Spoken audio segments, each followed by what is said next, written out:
Hey guys, I want to talk to you hopefully really quick about Survive and hopefully the last video, unless Guy makes the news up here shortly, which the point of this video is I think could potentially happen. So the Survive experience for me has been very interesting, and it has evolved as I have learned new information. Of course, because that's how this works, right? And so if you're not up to speed, the situation with Survive is this guy named Guy Seaford, owned a company called Survive Knives, and he is and or was famous for taking pre-orders on knives and not delivering. Now, in the beginning of this kind of experience, I've been watching Survive since the very beginning, and I never wanted to have anything to do with Survive because, for one, the knives were kind of more expensive, and when it came to a knife that I wanted, I was somewhat impatient. So in the beginning, they were kind of expensive, and I had to wait. I wasn't interested. Then we had the reputation of Survive, which I've vaguely mentioned on this channel a few times in a joke about actually getting your knives, of not delivering knives at all. Now, in the beginning of this, Guy's strength was plausible deniability.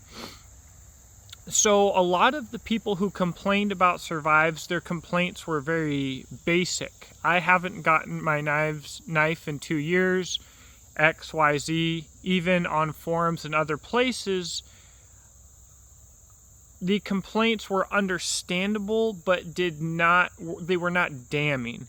And so I'm coming from that perspective, and when I hear Guy make his excuses as a production knife company myself, I understand a few of the things that he's saying, and they are plausible: predatory debt, lending, problems in manufacturing, etc. I myself have told people that I expect a pre-order to be fulfilled in about 6 months, but I've told them to expect to wait up to 2 years, and I have hit delay after delay after delay and taken 18 months. Now, I never had anybody complain because I tried to keep everybody kind of up to, well, I've had people complain, send me a message asking for updates, but, I keep people up to date. Nobody was mad. Problems with heat treat, problems with this, problems with that. I look at that, and from my perspective, I'm like, dang, that does suck if it's true. So a lot of custom knife makers don't have that perspective because many custom knife makers are less likely to run into some of these delays because they're making their own knives. They're only waiting on themselves. So in the beginning of this whole situation, like with so many, I saw the excuses. They looked viable.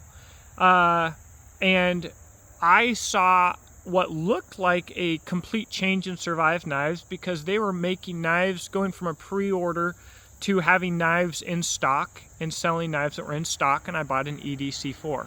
And I thought that this was a change for the better. Survive, maybe they finally got their crap together. No.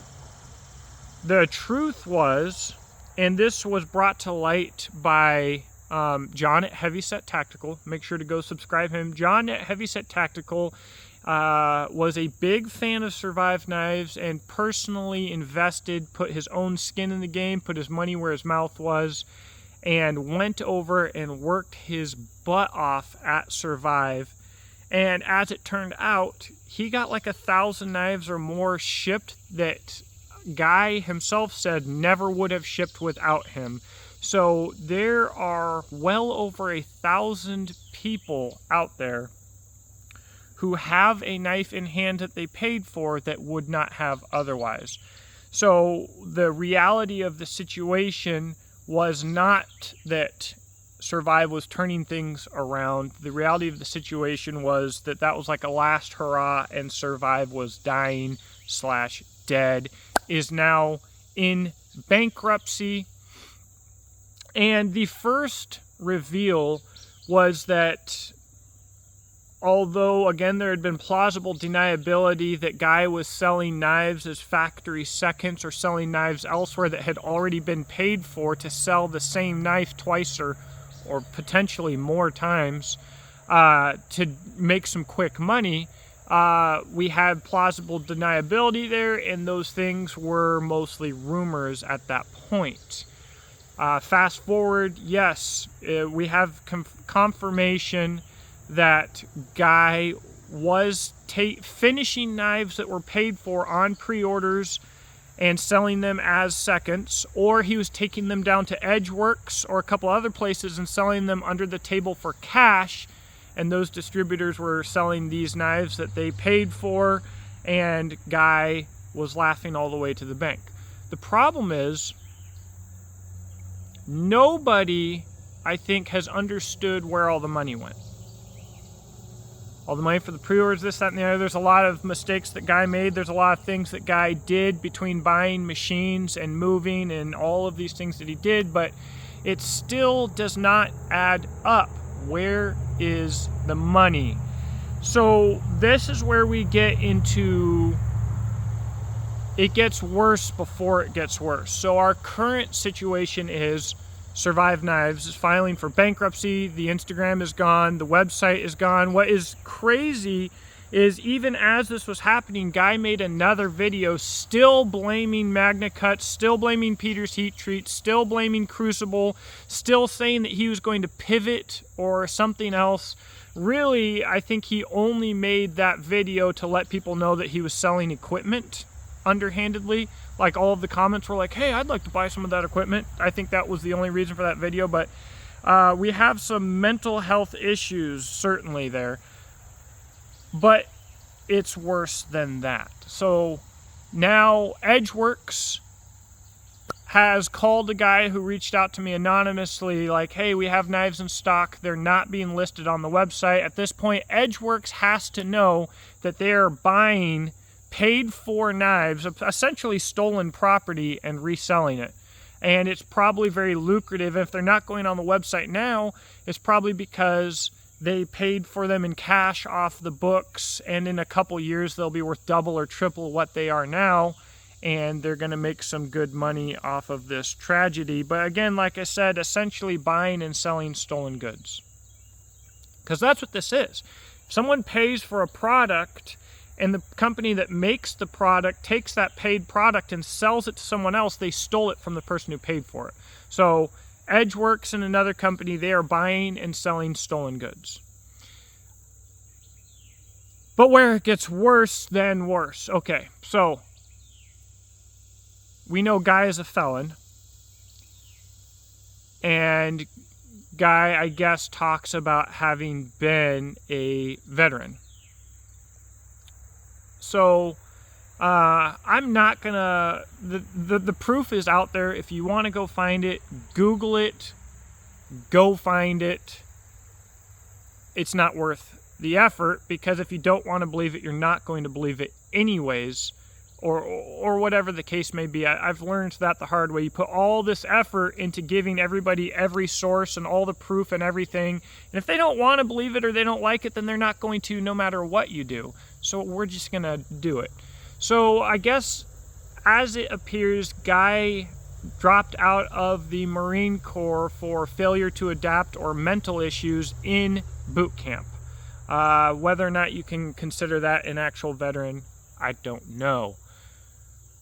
But the felony part, now I'm going to dance around this, because in my core, I don't believe that a felon, once a felon, always a felon. I hate how our system treats felonies. If you are a felon, you have not lost any of your rights. Your rights are inalienable and God-given and not man-given.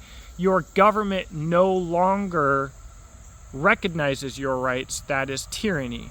So I don't have this big anti-felon thing. Especially, you know, I got a felony when I was young. I don't care. For me, it doesn't matter. However, when we have a pattern of these things, then I am going to say that, you know, things probably didn't change much. So the felony. It appears, according to the news in Pennsylvania, the newspaper, that Guy, when he got kicked out of the Marine Corps, broke into a gun store, stole 17 handguns, got scuba certified first. So he got scuba certified, stole 17 handguns, breaking and entering, then tried to sell these handguns to some of his Marine Corps buddies for cash, and had a plan and tickets and everything to go down to Cozumel, Mexico, and become a scuba instructor and live out the rest of his days under an alias in a different country.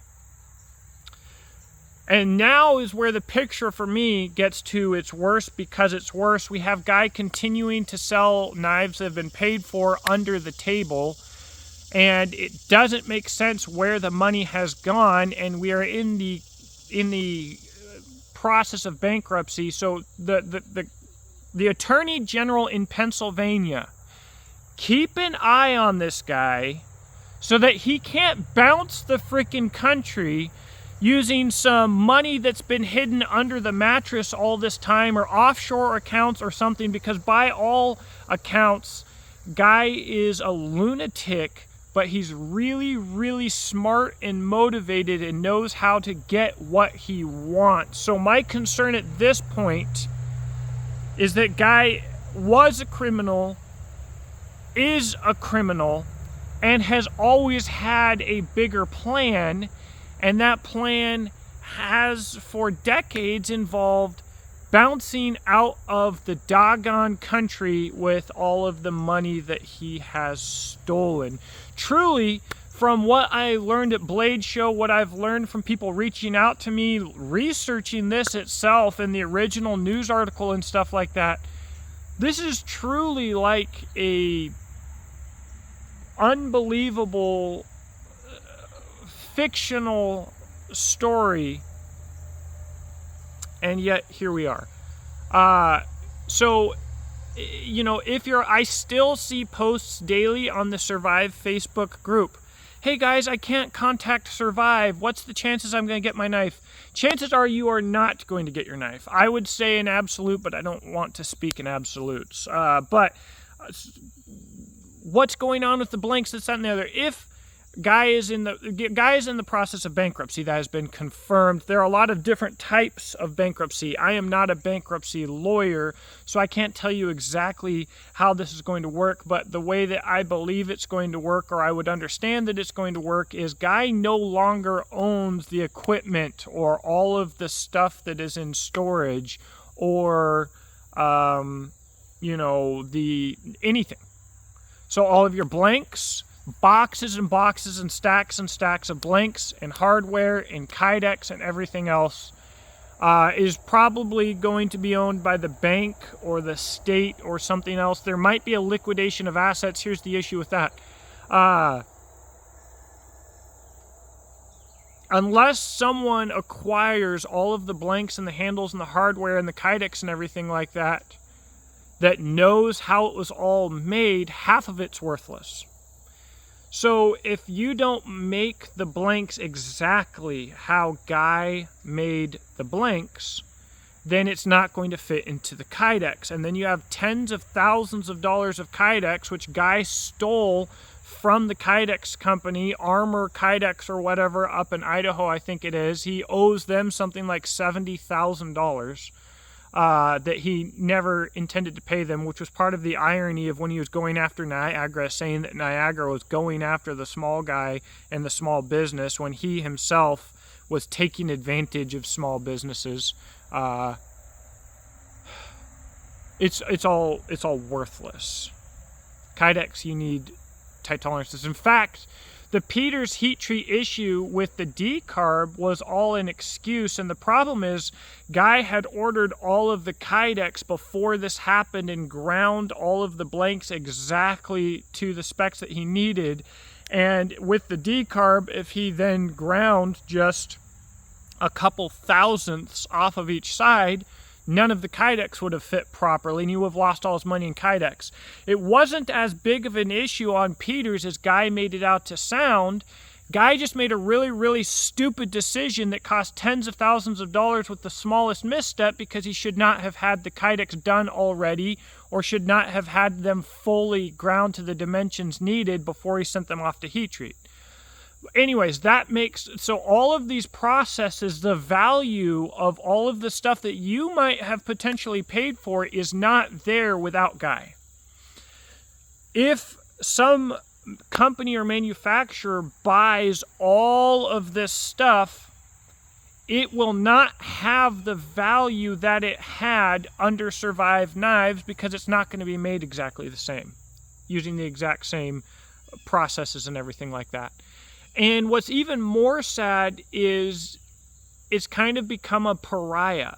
Like, I don't know that a company is going to want to buy all of these blanks and handles and everything else, even if they could make good money off of them, because all they're going to hear after they purchase them and invest all of the time in buying them and then making them is people complaining, hey, I already paid for that. So no company is going to come out here and spend, I'm going to say, $100,000 on all of the materials and then spend countless hours on setting and tooling and everything else, and spend $100,000 in tooling and time and manufacturing and everything else to make you your knife that you paid somebody else for. If they're going to invest in all of these knives, they're going to make them to sell them. They need to see the profit from their investment, right? And the issues plaguing them it really heavily decreases the value of everything that Guy had. Because every manufacturer, I think, knows what's going on here. You know, when I was at Blade Show, I learned from all these people who came up to me since I was talking about Survive Knives and in the process of researching this and figuring it all out and making videos. They're like, hey man, here's the scoop. Here's how Guy did us. Here's the truth about Guy. They know. So we have Guy has left this bombshell, this absolute disaster, and before doing so, 1,000,000% devalued all of the product and the stock that he already has. You guys are just left here having been stolen from. And that sucks. But again, what I'm really concerned about is freaking Guy bouncing. Now, I hate to think that Guy would be sent to prison, because I hate to think that this guy who's stolen all of this money is now going to sit and live off of your taxpayer dollars. Right? He doesn't deserve any more of anybody's money. But that's what needs to happen. Guy needs to go to prison. What the crap else are you gonna do? What an absolute crap show disaster. It's really sad. I feel very bad for all of the people who paid for a knife and will never receive it. And for the Survive haters, what's so crazy to me is all of these people reached out with I told you so's,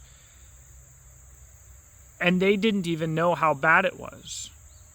You know what I mean? Like, they were clearly angry, they're venting, lots of very public emotions going on, but they had a very small piece of the story, and they're so vehement about their complaints that they just sounded like frothing at the mouth psychos. And they discredited themselves and made it look like Survive's excuses were probably right, because these people were so unhinged. The whole situation freaking is wild, and it sucks. But the last thing that I want to see is doggone Guy living on a beach somewhere, drinking margaritas, living in a shack, living out his days, because he finally pulled the wool over a whole country's eyes and was able to ride off in the sunset. Crazy stuff. If you enjoy this channel, ways to support the channel will be in the description box below. From my own brand to my rifle sling company to affiliate links and Patreon itself. Let me know what you think in the comment section below, and I'll talk to you there.